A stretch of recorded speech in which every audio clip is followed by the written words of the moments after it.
ಬೇಸಿಗೆಯಲ್ಲಿ ಕಪ್ಪು ಬಣ್ಣದ ಬಟ್ಟೆ ಧರಿಸಿದರೆ ಏನಾಗುತ್ತದೆ? ಆಪ್ಷನ್ಸ್: ಎ ಸುಸ್ತಾಗುತ್ತದೆ, ಬಿ ಚರ್ಮ ಒಣಗಿದಂತಾಗುತ್ತದೆ, ಸಿ ಡಿಹೈಡ್ರೇಟ್ ಆಗುತ್ತದೆ, ಡಿ ಚರ್ಮ ಕಪ್ಪಾಗುತ್ತದೆ.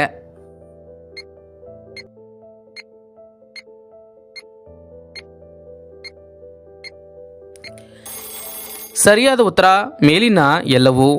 ವೀಕ್ಷಕರೇ, ಕೆಲವರು ಬೇಸಿಗೆಯ ಸಮಯದಲ್ಲಿ ಸಾಕಷ್ಟು ಬಾರಿ ತಪ್ಪಾದ ಬಟ್ಟೆಗಳನ್ನು ಆಯ್ಕೆ ಮಾಡಿಕೊಂಡು ಅಸ್ವಸ್ಥತೆಯನ್ನು ಉಂಟು ಮಾಡಿಕೊಳ್ಳುತ್ತಾರೆ. ಅದರಿಂದ ನಾವು ಧರಿಸುವ ಬಟ್ಟೆ ಕಾಲಕ್ಕೆ ತಕ್ಕಂತೆ ಇದ್ದರೆ ಈ ಕಿರಿಕಿರಿಯನ್ನು ಸ್ವಲ್ಪ ಮಟ್ಟಿಗೆ ಹೋಗಲಾಡಿಸಿಕೊಳ್ಳಬಹುದು. ಬೇಸಿಗೆಯಲ್ಲಿ ಕಪ್ಪು ಬಟ್ಟೆಗಳನ್ನು ಧರಿಸುವುದು ಯೋಗ್ಯವಲ್ಲ.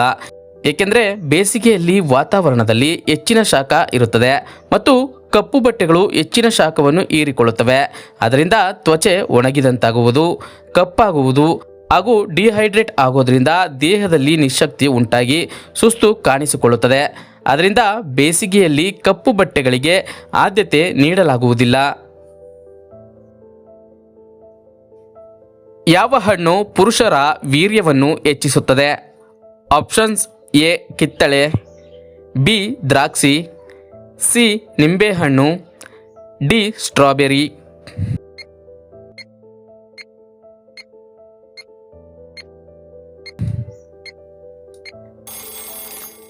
ಸರಿಯಾದ ಉತ್ತರ ಮೇಲಿನ ಎಲ್ಲವೂ.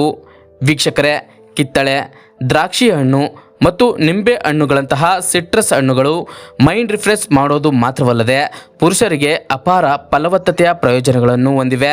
ವಿಟಮಿನ್ ಸಿ ಮತ್ತು ಉತ್ಕರ್ಷಣ ನಿರೋಧಕಗಳಿಂದ ತುಂಬಿರುವ ಈ ಹಣ್ಣುಗಳು ವೀರ್ಯಕೋಶಗಳನ್ನು ಸ್ವತಂತ್ರ ರ್ಯಾಡಿಕಲ್ಗಳಿಂದ ಉಂಟಾಗುವ ಹಾನಿಯಿಂದ ರಕ್ಷಿಸುತ್ತದೆ. ಹೀಗಾಗಿ ಅವುಗಳ ಗುಣಮಟ್ಟ ಮತ್ತು ಚಲನಶೀಲತೆಯನ್ನು ಸುಧಾರಿಸುತ್ತದೆ. ಸಿಹಿ ತಿಂಡಿಗಳ ಮೇಲೆ ಬೆಳ್ಳಿ ಪದರವನ್ನು ಏಕೆ ಅಂಟಿಸುತ್ತಾರೆ?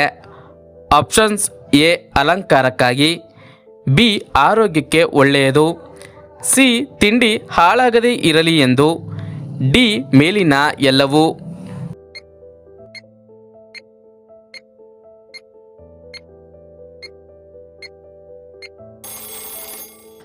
ಸರಿಯಾದ ಉತ್ತರ ಆಪ್ಷನ್ ಎ ಅಲಂಕಾರಕ್ಕಾಗಿ. ವೀಕ್ಷಕರೇ, ಬೆಳ್ಳಿಯು ಮೆದುವಾದ ಲೋಹವಾಗಿರುವುದರಿಂದ ಅದನ್ನು ಕೆಲವು ಮೈಕ್ರೋಮೀಟರ್ಗಳಷ್ಟು ದಪ್ಪವಿರುವ ತೆಳುವಾದ ಹಾಳೆಗಳಾಗಿ ಪೌಂಡ್ ಮಾಡಬಹುದು. ಅಂದಹಾಗೆ ಸಿಲ್ವರ್ ಫಾಯಿಲ್ ತಿನ್ನಲು ಸುರಕ್ಷಿತವಾಗಿದೆ, ಏಕೆಂದರೆ ನಮಗೆ ತಿಳಿದಿರುವಂತೆ ಅದು ಇತರೆ ಲೋಹಗಳೊಂದಿಗೆ ಪ್ರತಿಕ್ರಿಯಿಸುವುದಿಲ್ಲ. ಆದ್ದರಿಂದ ನಾವು ಅದನ್ನು ಸೇವಿಸಿದರೆ ಅದು ಯಾವುದೇ ಅಡ್ಡ ಪ್ರತಿಕ್ರಿಯೆಯನ್ನು ಉಂಟು ಮಾಡುವುದಿಲ್ಲ. ಆದ್ದರಿಂದ ಇದನ್ನು ಸಿಹಿ ತಿಂಡಿಗಳನ್ನು ಅಲಂಕರಿಸಲು ಬಳಸಲಾಗುತ್ತದೆ. ಖಾಲಿ ಹೊಟ್ಟೆಯಲ್ಲಿ ಈ ಹಣ್ಣು ತಿಂದರೆ ಡಾಕ್ಟರ್ನಿಂದ ದೂರ ಇರಬಹುದು. ಆಪ್ಷನ್ಸ್: ಎ ಸೇಬು, ಬಿ ಕಿತ್ತಳೆ, ಸಿ ಬಾಳೆಹಣ್ಣು, ಡಿ ಮಾವಿನ ಹಣ್ಣು.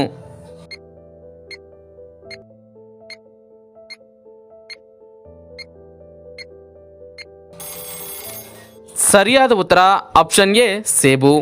ವೀಕ್ಷಕರೇ, ಹಳೆಯ ಗಾದೆಯ ಮಾತಂತೆ ದಿನಕ್ಕೊಂದು ಸೇಬು ತಿಂದರೆ ಡಾಕ್ಟರ್ನಿಂದ ದೂರ ಉಳಿಯಬಹುದು ಎನ್ನುತ್ತಾರೆ. ಅದು ಕೂಡ ಬೆಳಿಗ್ಗೆ ತಿಂದರೆ ಒಳ್ಳೆಯದು. ಸೇಬುಗಳು ಪೋಷಕಾಂಶಗಳಲ್ಲಿ ಸಮೃದ್ಧವಾಗಿದ್ದು ವಿಟಮಿನ್ಗಳ ಉತ್ತಮ ಮೂಲವಾಗಿದೆ. ವಿಟಮಿನ್ ಸಿ ಮತ್ತು ಕೆಲವು ಬಿ ವಿಟಮಿನ್ಗಳು, ಖನಿಜಗಳು ಮತ್ತು ಉತ್ಕರ್ಷಣ ನಿರೋಧಕಗಳು ತುಂಬಿವೆ. ಖಾಲಿ ಹೊಟ್ಟೆಯಲ್ಲಿ ಸೇಬು ತಿನ್ನುವುದು ಈ ಪೋಷಕಾಂಶಗಳನ್ನು ಪರಿಣಾಮಕಾರಿಯಾಗಿ ಹೀರಿಕೊಳ್ಳಲು ಸಹಾಯ ಮಾಡುತ್ತದೆ. ಹೆಣ್ಣು ಗರ್ಭಧರಿಸಲು ಯಾವ ವಯಸ್ಸು ಸೂಕ್ತ? ಆಪ್ಷನ್ಸ್: ಎ 22ರಿಂದ 25, ಬಿ 24ರಿಂದ 29, ಸಿ 25ರಿಂದ 30, ಡಿ 18ರಿಂದ 35.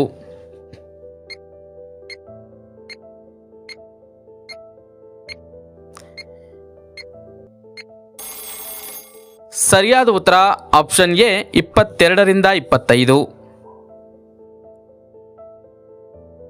ಮಾವಿನ ಹಣ್ಣನ್ನು ಫ್ರಿಡ್ಜ್ನಲ್ಲಿಟ್ಟು ತಿನ್ನುವುದರಿಂದ ಏನಾಗುತ್ತದೆ?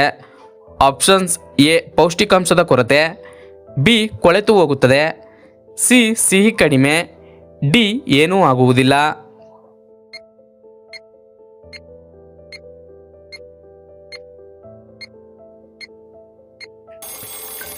ಸರಿಯಾದ ಉತ್ತರ ಆಪ್ಷನ್ ಎ ಪೌಷ್ಟಿಕಾಂಶದ ಕೊರತೆ. ವೀಕ್ಷಕರೇ, ಹಣ್ಣುಗಳ ರಾಜ ಮಾವಿನ ಹಣ್ಣು. ಮಾವಿನ ಹಣ್ಣನ್ನು ಇಷ್ಟಪಡದವರೇ ಇಲ್ಲ. ಮಾವು ಯಾವಾಗ ಮಾರುಕಟ್ಟೆಗೆ ಬರುತ್ತದೆ ಎಂದು ಕಾಯುತ್ತಿರುತ್ತಾರೆ. ಬೇಸಿಗೆ ಎಂದರೆ ಅನೇಕರಿಗೆ ನೆನಪಾಗುವುದು ಮಾವಿನ ಹಣ್ಣು. ಅನೇಕರು ಮಾವಿನ ಹಣ್ಣನ್ನು ಒಂದೇ ಬಾರಿ ಖರೀದಿಸಿ ಫ್ರಿಡ್ಜ್ನಲ್ಲಿ ಇಡುತ್ತಾರೆ.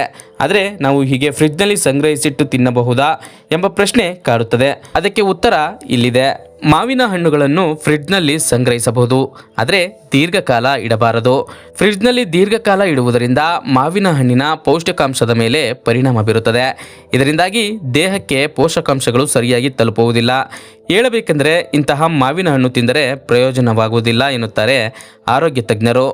ಅಂದಹಾಗೆ ಮಾವಿನ ಹಣ್ಣನ್ನು ಫ್ರಿಡ್ಜ್ನಲ್ಲಿ ಸ್ವಲ್ಪ ದಿನ ಇಡಬೇಕೆಂದಿದ್ದರೆ ಸಿಪ್ಪೆ ತೆಗೆದು ಮುಚ್ಚಿದ ಪಾತ್ರೆಗಳಲ್ಲಿ ಸಂಗ್ರಹಿಸಿ. ಇದನ್ನು 1 ಅಥವಾ 2 ತಿಂಗಳುಗಳ ಕಾಲ ಇಡಬಹುದು. ಟೀ ಜೊತೆ ಬಿಸ್ಕತ್ತು ಸೇವಿಸಿದರೆ ಯಾವ ಭಯಾನಕ ರೋಗ ಬರುತ್ತದೆ? ಆಪ್ಷನ್ಸ್: ಎ ಕ್ಯಾನ್ಸರ್, ಬಿ ಮಧುಮೇಹ, ಸಿ ಮೆದುಳು ಜ್ವರ, ಡಿ ಬ್ರಾಂಕೈಟಿಸ್.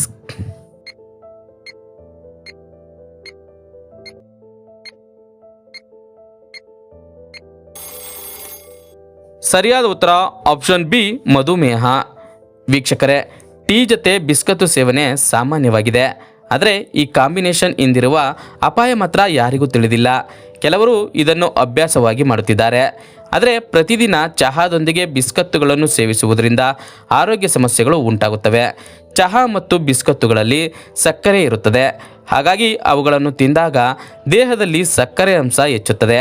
ಸಕ್ಕರೆ ಹೆಚ್ಚಿರುವ ಆಹಾರಗಳನ್ನು ನಿಯಮಿತವಾಗಿ ಸೇವಿಸುವುದರಿಂದ ರಕ್ತದಲ್ಲಿನ ಗ್ಲೂಕೋಸ್ ಮಟ್ಟವು ಕಾಲಾನಂತರದಲ್ಲಿ ಹೆಚ್ಚಾಗುತ್ತದೆ. ಅಧಿಕ ರಕ್ತದ ಗ್ಲೂಕೋಸ್ ಮಧುಮೇಹಕ್ಕೆ ಕಾರಣವಾಗಬಹುದು. ಪ್ರತಿನಿತ್ಯ ಸಕ್ಕರೆ ಹೆಚ್ಚಿರುವ ಆಹಾರವನ್ನು ಸೇವಿಸುವುದರಿಂದ ದೇಹವು ಹೆಚ್ಚು ಇನ್ಸುಲಿನ್ ಅನ್ನು ಉತ್ಪಾದಿಸುತ್ತದೆ. ಕಾಲಾನಂತರದಲ್ಲಿ ಇದು ಟೈಪ್ 2 ಮಧುಮೇಹಕ್ಕೆ ಕಾರಣವಾಗಬಹುದು. ರಕ್ತದಲ್ಲಿನ ಗ್ಲೂಕೋಸ್ ಮಟ್ಟದ ತ್ವರಿತ ಏರಿಕೆಯಲ್ಲಿ ಬಿಸ್ಕತ್ತುಗಳು ಪ್ರಮುಖ ಪಾತ್ರ ವಹಿಸುತ್ತವೆ. ಇದನ್ನು ತಪ್ಪಿಸಲು ಧಾನ್ಯಗಳೊಂದಿಗೆ ಸಕ್ಕರೆ ಮುಕ್ತ ಬಿಸ್ಕತ್ತುಗಳನ್ನು ತಿನ್ನಿರಿ. ಊಟದ ವಿಚಾರದಲ್ಲಿ ನೀವು ಮಾಡುವ ಯಾವ ತಪ್ಪು ಹೃದಯಾಘಾತಕ್ಕೆ ಕಾರಣವಾಗುತ್ತದೆ? ಆಪ್ಷನ್ಸ್: ಎ ಅತಿಯಾದ ಸೇವನೆ, ಬಿ ಬೆಳಗಿನ ತಿಂಡಿ ಲೇಟಾಗಿ ಮಾಡುವುದು, ಸಿ ಕಡಿಮೆ ಊಟ, ಡಿ ಉಪವಾಸ.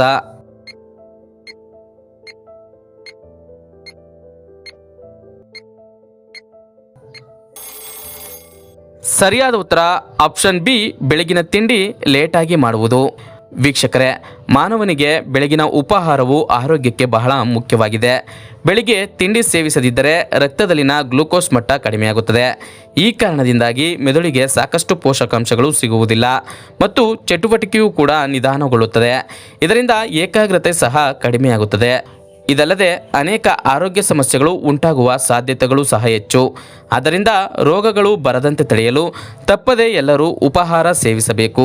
ಇತ್ತೀಚಿನ ಅಧ್ಯಯನವು ಬೆಳಿಗ್ಗೆ ತಿನ್ನುವುದು ಮತ್ತು ರೋಗ ನಿರೋಧಕ ಕ್ರಿಯೆ ನಡುವಿನ ಸಂಬಂಧವನ್ನು ಪತ್ತೆ ಹಚ್ಚಿದೆ. ಬೆಳಿಗ್ಗೆ 8 ಗಂಟೆಯೊಳಗೆ ಉಪಹಾರ ಸೇವಿಸುವವರಿಗೆ ಹೃದ್ರೋಗ ಬರುವ ಸಾಧ್ಯತೆ ಕಡಿಮೆ ಇದೆ ಎಂದು ಅಧ್ಯಯನದಲ್ಲಿ ತಿಳಿದುಬಂದಿದೆ. ಇದಲ್ಲದೆ ಇದು ರಕ್ತದೊತ್ತಡವನ್ನು ನಿಯಂತ್ರಿಸಲು ಮತ್ತು ಹೃದಯಾಘಾತವನ್ನು ತಡೆಯಲು ಸಹಾಯ ಮಾಡುತ್ತದೆ. ಅಂದಹಾಗೆ ಹೃದ್ರೋಗದಿಂದ ಬಳಲುತ್ತಿರುವವರ ಸಂಖ್ಯೆ ಪ್ರತಿದಿನ 6% ಹೆಚ್ಚುತ್ತಿದೆ ಎಂದು ವರದಿಯಾಗಿದೆ. ವಿಶ್ವ ಆರೋಗ್ಯ ಸಂಸ್ಥೆಯ ವರದಿಯ ಪ್ರಕಾರ ಜಗತ್ತಿನಲ್ಲಿ ಪ್ರತಿ ವರ್ಷ 17.9 ಮಿಲಿಯನ್ ಜನರು ಹೃದ್ರೋಗದಿಂದ ಸಾಯುತ್ತಾರೆ. ಆದ್ದರಿಂದ ನೀವು ಆರೋಗ್ಯಕರ ಆಹಾರ ಪದ್ಧತಿಯನ್ನು ಅನುಸರಿಸಲು ವಿಶೇಷ ಗಮನ ನೀಡಬೇಕು ಮತ್ತು ನಿಯಮಿತ ವ್ಯಾಯಾಮವನ್ನು ಅಭ್ಯಾಸ ಮಾಡಬೇಕು.